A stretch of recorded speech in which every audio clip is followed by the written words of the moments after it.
Welcome to Fostering Blooms, the podcast where we dig deep into gardening and all the ways it can enrich your home and life.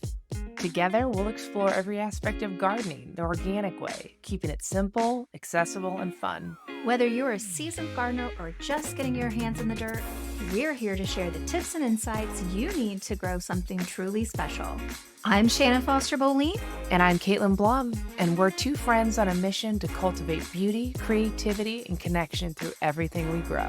This is Fostering Blooms. Okay, it's time for Garden Ready August. Hot. Are you hot? I'm a little hot. I'm very hot. And you know what? I found out, and this is disconcerting, but July in Tennessee in Zone 7B is hotter than August. I did not know that. I always associate August being the hottest. Yeah, July, it goes between 87 and 92, which it absolutely has been just over 90 almost every day. I was going to say it's been over 90 every day, which to me, I don't remember it being, well, it was pretty damn hot last year. But it's getting the worse. Earth is warmed. And August is 85 to 90, so it's not a huge break. So it goes it's down a couple just degrees. Mm-hmm. But the difference I also looked at, and this will be relevant to our August garden to-dos, is that July gets more rain than August. Oh, God, don't tell me that, because we did not get enough. Yeah, well, we didn't. I looked it up, and last year we got more rain, which is hard to believe in July last year because it wasn't great, than we did this year. So far, anyways, we're recording this at the very end of July, so there's still a few days left where that could change. It's supposed to rain today, and it better. I do rain dances. I know. I believe you. I do. Like, I'm like, 100% please believe you. rain. Like, just please, just a little bit. I'm looking at the radar, and I'm like, I just want it to rain so I don't have to water. I know. Well, just in case, not to get ahead of ourselves, but this month, again, August to do is definitely going to be about water, and mulching to maintain water is on the list, and rain collection and all that. So we're not going to spend a lot of time talking about watering. But I would encourage listeners to check out what their rain forecast is for the month. There are supposed to be some pretty heavy storms at the beginning of August for us, which actually can help us beat last year. Come on, rain. Rain, baby, rain. Yeah. One thing about August is that it's kind of what you would call a both and month. Like you're both harvesting and sowing seeds, and you're both enjoying the harvest and planning the harvest for fall. Like that. I know. Both and. It's a both and month. And honestly, with flowers, there's not as much to sow as in July, but I started really late in July. I missed my typical July 4th starting date for some things. So some of that is going to affect my August a little bit, but that's okay. I didn't sow anything in August. In July. Yeah. It's a both and month. Don't worry about it. It's both and. You can do both and. Okay, good. I will be. What are we doing? So something we've even started to kind of go out in July, but August we're really going to be hitting it hard, is mapping our fall and early spring beds now. Saves time. And we can also be thinking about succession planting. That was kind of one of my goals for this year. I feel like I've been doing a little bit more of that than I ever have, and I can definitely feel the benefits of it. I don't want to go off on a tangent, but it's making my harvesting a little bit easier too. Yeah. You're not all standing there, green beans up to your knees. Like I'm doing some now, and then I have some more that are going to be coming up. So I want to continue that into the fall and then for early spring as well. Something else to be thinking about is with this planning is your crop rotation. So we can really avoid pests and diseases and things like that, and your soil needs. I just had potatoes here, so they're really heavy feeders. I need to put some nitrogen back in the soil. So I'm going to plant beans, next, and then I'm going to do a cover crop. So thinking ahead helps you get the most out of your harvest, and it's the best for your soil health too. Yeah. So you have better growing shit. Yeah, exactly. Pretty sure that's what Monty Don was saying. Well, I was going to tell you that. So, I love Gardener's World, and he actually was pulling out elephant garlic, which is, as it sounds, like a really big, huge garlic bulb. And then he was pulling out some other garlic. He was pulling it out. It was rotted. And he's like, well, this is bad. And you could tell he had no idea, of course, because they're like filming it as he takes it out. And first of all, I really love that they kept it in there because, you know, I'm not saying that he hasn't had things before that have failed, but usually in his vegetable garden, you don't see things failing because the soil is just like gorgeous. It's stupid. Yeah. It's great. So annoying. I see him like shovel it up. Right. And I'm like, well, they've worked on that for a long, long time. Years, yeah. Yeah, like 20 plus years. And, you know, his wife isn't on the show, but she's as much a part of this in many ways as he is. And I know he has 2 full-time gardeners. So the team has worked on that soil a long time. But the point is that he was like, well, this is no good. This has never happened ever with garlic, which was my experience this year. I had some garlic that didn't grow, which has never happened. And he was like, you know, I'm not going to plant any garlic in this bed for 3 years to rehabilitate the soil and kill anything in here. And he didn't know exactly what happened. And that occurs for everyone. Yeah. So that crop rotation is important. Even if you have healthy soil, I think it still is just like a good preventative measure. So one of the other things too that I would add into your mapping and planning is that this is a good time to really sit down and create your little dream list of seeds and plants you want to grow. Yeah. Because, you know, the truth is, like, why grow it if you're not going to eat? Sometimes I'll grow something that I'm not sure if I'll eat. Like I tried Romanesco and actually it didn't head. So I might try it again. We're determined to get that Romanesco grow. I just want to see what it's like. You know? I do too. It looks beautiful. It's really, I've seen it in German market. I've seen it at the farmer's market. Yeah, it's really pretty. Anyways, the point is that this is the time to order those seeds and make sure that you're fitting the things into your life that you're actually going to use. I actually ordered a bunch of seeds in July, but I still have another round to do in August, and I'll start to look at ordering bulbs as well. So I ordered my garlic.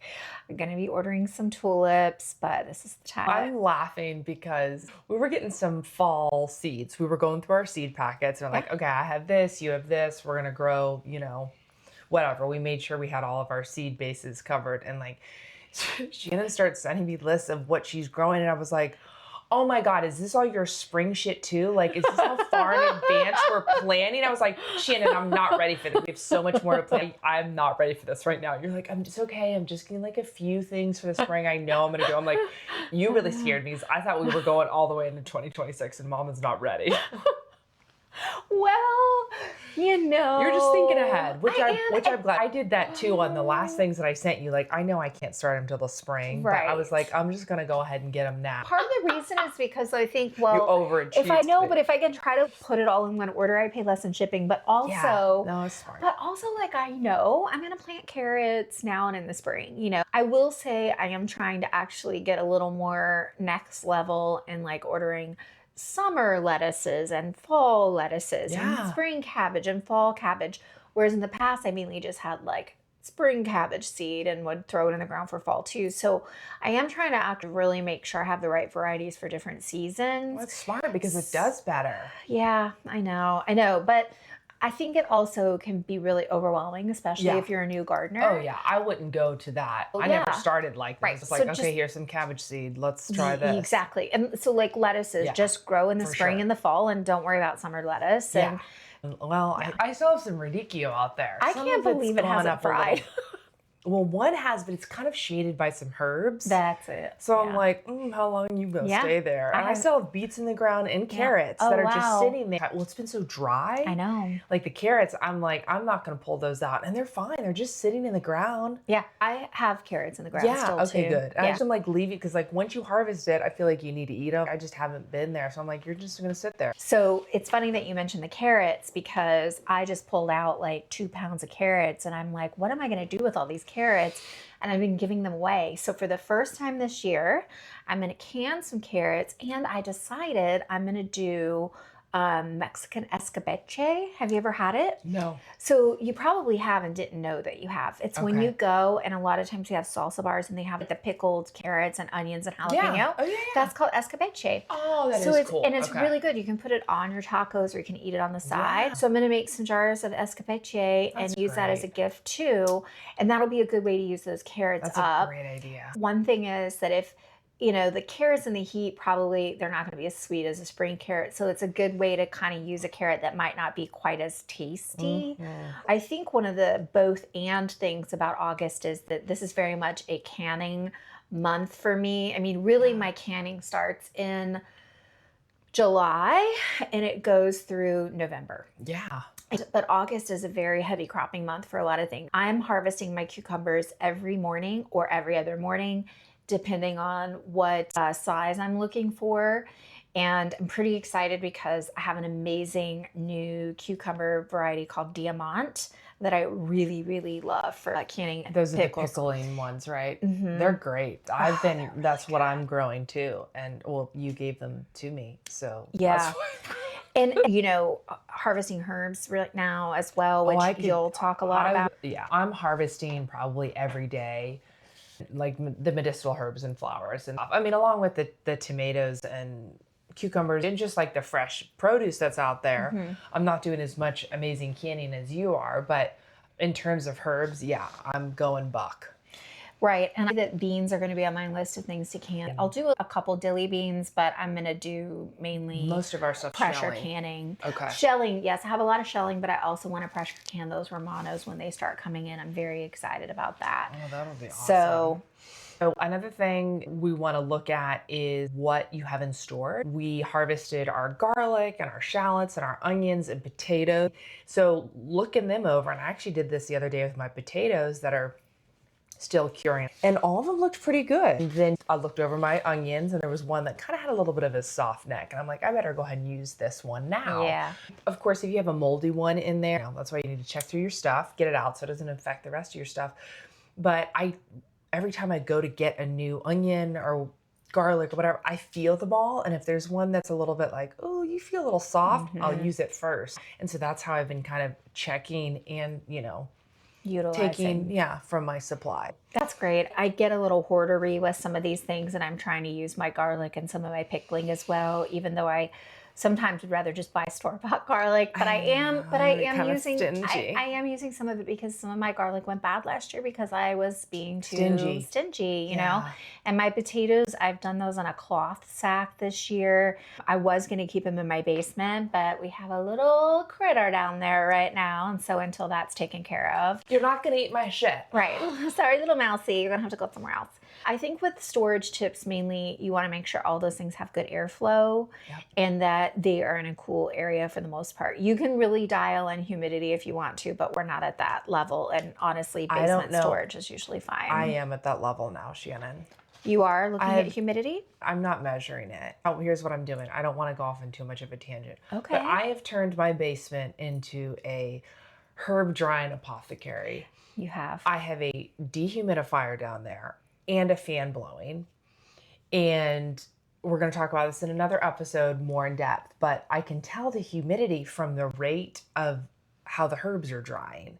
Wow. And for some of them, it's not quickly enough, like the basil. We'll talk about that later. You were right.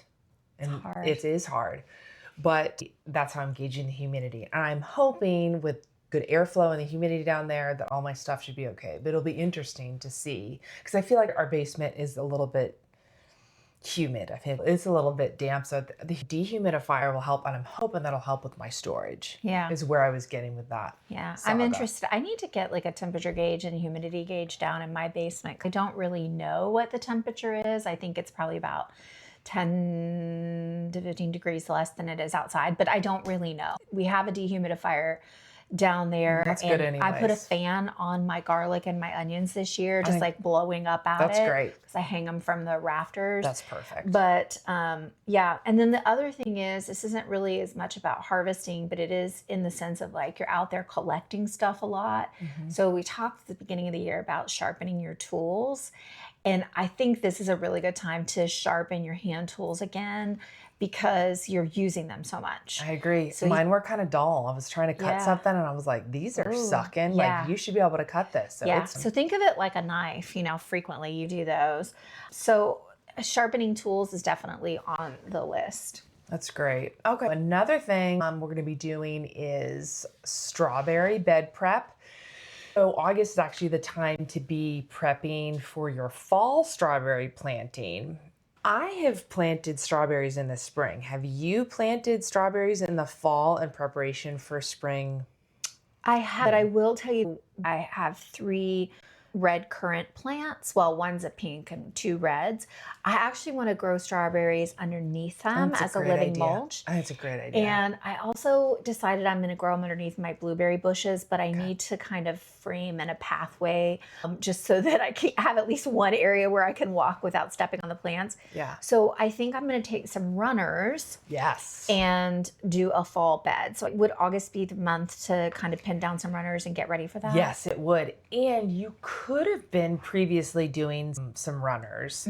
I know you've had so much going on, so running strawberries wasn't like on your list, but over the past 2 months, I have been taking runners. My strawberries did really well this year, and runners have been crazy. I only used probably half of them, but I was pinning them down and, cover them with a little bit of soil, and so I could decide where they should run instead of just letting them all be in a cluster, and because it's getting a little tight in there. But I want to say, actually, August is probably a better time to cut back all of your strawberry leaves too. I did them in July. This was per Charles Dowding. He's also in England though, so their temperature's a little bit different than ours. Yeah, and I think it's for June bearing, right? For June bearing, yes. Yeah. And now if you have, all season bearing, you don't want to cut them or you're cutting off some of your potential harvest. So mine were June bearing. They flushed big time in June and then they kind of teetered off and did their runners. I'm going to be honest. I think I have a mix and I don't really check them enough. So I don't even know, but I'm pretty sure I have a couple that are ever bearing. You should be able to tell because they'll fruit. Now, my June bearing one, I did have maybe 1 or 2 that had a few more flowers on them, so they might have been all season, but the majority of them, when they're done bearing their fruit, they will send out their runners. Right. So you'll know, okay. These, because they're putting energy in the runners instead of fruiting and the flowering. Yeah, but I will say though, in July, I cut all my tops off and I cut the stems in between my runners. So I snipped those too so that they could establish their own plants. So smart. You're so smart. And then I covered them all with compost. And is really, really smart. Hopefully I didn't do it too early, but we'll find out, right? We'll find out. We will find out. I mean, at least you've got drip irrigation on them, so they're getting water, which I think is a little bit. A little bit, okay. They're on the tomato plant, really. Oh, okay. But they're getting some water. Okay. I'll water them more. Yeah, they are. I'll water them more. See what happens. You're like, oh. Look at me. I'm terrible. No, you're like, stop calling me out. Oh, we'll see. Shannon. No, it's good. It's good because I probably should be. So. Right. Okay, so last chance snowing. Oh, God. If we have snow in the summer, then the world's done. Right, we're done. The world's over. We're done. So this is your last chance for some summer crop sowing. So early August. Right. If when you stop listening to this podcast. Like you need to go on the do day it it's now. released. Yeah. So like first week, maybe second week in August. I mean, depends on the zone you're in. So if you're listening to us and you're living in Florida, hey girl. But you're good. I mean, your growing season is so much different than ours, but ours is extending. And we've said it before, we have until at least beginning of November for our first frost. So anyways, you can be looking at doing last call to plant beans, cucumbers, summer squashes, and corn. And if you're going to do that in the beginning of August, you need to pick some fast growing stuff. Don't pick some beautiful heirloom that's going to take, 120 days to bear your goodies. Yeah. You need some 90-day fast growers that are going to get your yield out before that first frost comes. I got ambrosia for my corn and it's an 80-day because I planted it in July. So theoretically, you might be able to make that work if you did something like that. Yeah. And I'm not sure if the Diamant cucumber, I think it probably would work. In fact, I'm considering planting just one cucumber plant just to see. Because so far, we're looking pretty healthy, but you never know. And I mean, I don't know. By the time I get done pickling cucumbers at the end of August, I'm usually done. You're going to be done. Yeah. But anyways, so also sowing and transplanting is what's going on right now too. You should have sown some vegetables in July as well as some flowers. What did you sow for us in July? Okay, now you're calling me out. Terrible. I'm just being terrible. Well, some brassicas, like cabbage, fall cabbage. I want to try broccoli again. Rob, It didn't come up. I want to do a broccolini. Yes, and let's do broccolini. And I didn't sow the cauliflower yet because I ordered a purple-headed cauliflower. I'm getting one from Johnny's. But also we can do kale and chard and snap peas, actually, which I have so many frozen. I'm not doing any snap peas. I don't know if you're going to need to do one. No. Now we're back to being able to sow carrots. Later in the month, I would say... Okay. To me, even though theoretically, like if you look at the planting calendar for 7B, you can absolutely sow carrots, direct sow later in the month, and radishes. I still feel like... I feel like it's a little hot for those little baby, tiny little ferny little tendrils to come up and get a little sizzle in that August sun. That's a very visual representation of carrothood. Isn't that what you true. see? I mean, it is. And I did sow some in June, and I had a few come up. None of my beets came up. Yeah. Oh, it was too hot. I was just I kind of took a little gamble. Yeah. Brussels sprouts and parsley are on our list as well, which I will be honest with you, I don't grow Brussels because I don't like them. Okay. I mean, I've done them, but Parsley, though, I definitely will sow another batch because one of the most successful plants I've had make it through winter as an herb are chives. I mean, the worst hard freezes we've had here, they're just like, hey, no big deal. And just sleeping under the snow. Yeah, and parsley. Parsley is tough as a nut. Now, I will say that it is. By the time it overwinters, it's also a little tough as a nut. But if you're using that overwintered parsley for like a vegetable stock or something like that, where you don't necessarily need it to be super tender, then it's great to grow in the fall. So I would do that. And do those fall lettuces that we mentioned. You can sow those now. I mean, you could theoretically sow a summer lettuce the beginning of August and then start switching it over the end of the month to start sowing some of the cold weather tolerant ones. And then spinach, probably the end of August, early September. I kind of feel like spinach is better to wait until September. I can't wait for arugula. I miss arugula. I love it so much. You know, the thing that's interesting to me is when you look at flowers for fall planting and spring harvesting, you're sowing a lot of that in July and not as many vegetables. And then August, you kind of start sowing more vegetables. And then September, it kind of can be both. And then October, you're doing a lot of outdoor direct sowing with flowers. So it is kind of interesting for this month. But yeah, there is a lot that you can start in August with your vegetables. The last thing is, well, not the last thing, but almost the last thing. Almost the last things. If you did sow some flowers in July and they're sturdy enough and they're ready for some heat, you can put them out, after August 15th. And hopefully some of those sizzling days will start to be wrapping up. Yeah. But we'll see what it holds. Also, drying flowers, my straw flowers, it is almost end of July, have started to poke the little heads out. And so I'm excited for those. I'll be drying a lot of those. Status, amaranth for winter beauty. I actually have some amaranth. Do you really?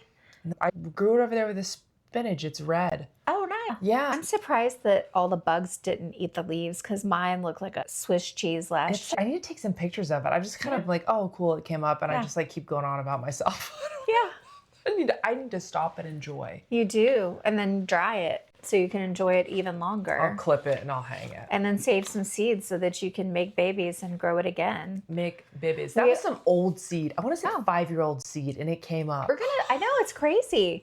If it's stored properly, it can last a really long time. We are going to do an episode this fall on seed saving.